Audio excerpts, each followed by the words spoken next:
हाय दोस्तों, मैं बताने जा रहा हूँ कैसे समाज और परिवार को संतुलन बनाए रखें। संतुलन बनाना क्यों उचित है और क्यों बनाना सबसे श्रेष्ठ माना गया है। क्योंकि परिवार चलाना कोई देश चलाने से ज़्यादा ज़रूरत है परिवार चलाना, क्योंकि परिवार एक परिवार मिलकर ही पूरे गांव बनते हैं और कई गांव मिलकर एक पंचायत बनते हैं और कई पंचायत मिलकर एक ब्लॉक बनते हैं। उसी प्रकार हम लोग को भी एक आदमी जुड़कर एक परिवार बनते हैं। जैसे माता पिता भाई बहन मिलकर एक परिवार बन जाते हैं और एक परिवार के श्रेणी में आते हैं। उसी प्रकार हम लोग आज जानेंगे कि इस परिवार में माता पिता भाई बहन कैसे शांति से जिएं। क्योंकि अशांति होता है। अशांति एक ऐसा चक्का है जो बिना ब्रेक का गाड़ी होता है, जो चाहता है कि हम कखनी गड्ढा में कूद जाएं।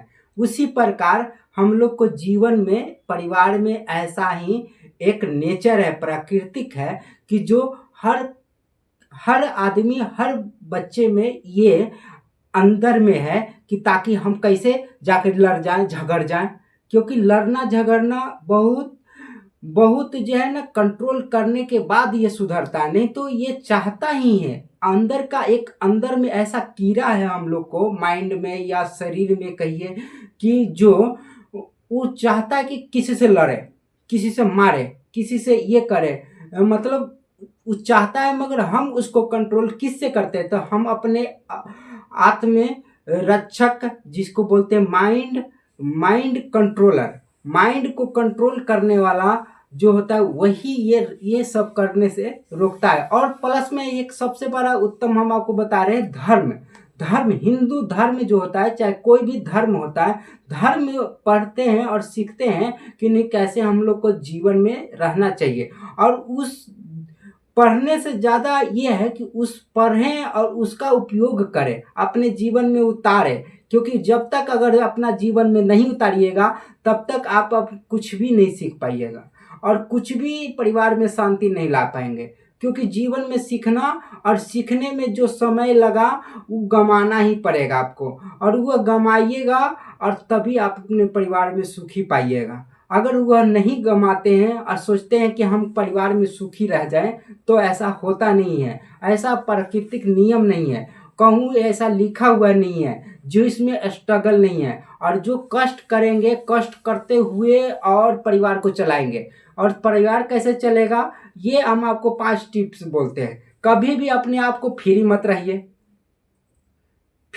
अपने आप को फ्री न रहिए और अपने बच्चों को भी फ्री न रखिए।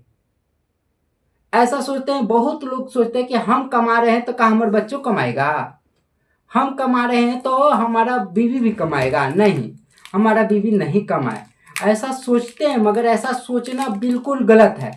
अपना बीवी को भी ऐसा टास्क दीजिए कि ताकि वह उजराए रहे, दूसरे चीज़ में उजराए हुए रहे। अगर उजराए हुए रहेंगे और उसमें मिले हुए रहेंगे तो आपको घर परिवार में शांति रहेगी। अगर आपको अशांति की ज़रूरत है तो समझ जाइए सबको फ्री कर दीजिए, तुमको आज कुछ नहीं करना है। देखिए कितना लड़ाई होता है। और ये सबका ये फिक्स कर दीजिए कि हमको ये काम करना है, इसको ये काम करना है, और उस काम करने में चले जाते हैं और अपना माइंड को सेटअप काम में लगाते हैं। तब तक इधर से कनेक्ट हो जाते हैं, मतलब कनेक्शन इसका टूट जाता है। कनेक्शन टूटने से ही क्या होता है कि हम लोग परिवार में एक, जैसे मान के चलिए कि कोई 10 दिन से आया है बाहर से, तो उसका भाव आदर क्या होता है? उसका भाव आदर 10 दिन तक ज़्यादा होता है। और जब वही परिवार में 20 दिन तक रह जाते हैं तो उसका भाव आदर कम होते जाते हैं। क्यों? क्योंकि हम लोग अगर चाहें तो भरों दिन 24 घंटा एक ही रूम में रहा जाए तो उसमें परिवार का भाव आदर कम हो जाएगी। और भरों दिन एक ही काम करें, एक ही साथ रहें, तो और उसमें भाव जल्दी कम हो जाती है। क्योंकि सबका भाव पे ही चलता है। क्योंकि भाव से ही भक्त बना और भक्त से ही भाव बना। दोनों में अगर देखे होंगे, कंपेयर करते होंगे महात्मा लोग कि देखिए भाव है, भाव दीजिएगा तभी भाव मिलेगा। भाव दीजिएगा तभी भाव मिलेगा। आपको ऐसा कहते हुए सुने होंगे कि ऐसे कह रहे हैं, ताकि वो इसलिए कहते हैं क्योंकि आप किसी को भाव दे रहे हैं तो आपको भाव मिलेगा।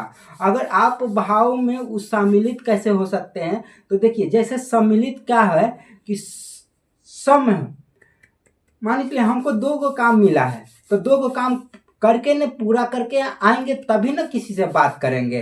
और 2 काम किसी और को मिला है तो एक ही, ऐसा थोड़ी जरूरी है कि एक ही टाइम में हम लोग दोनों टाइम ये दोनों को मैनेज हो जाएगा। और बशर्ते क्या है कि अगर दिन भर आप फ्री रहते हैं, दिन भर अपने आप को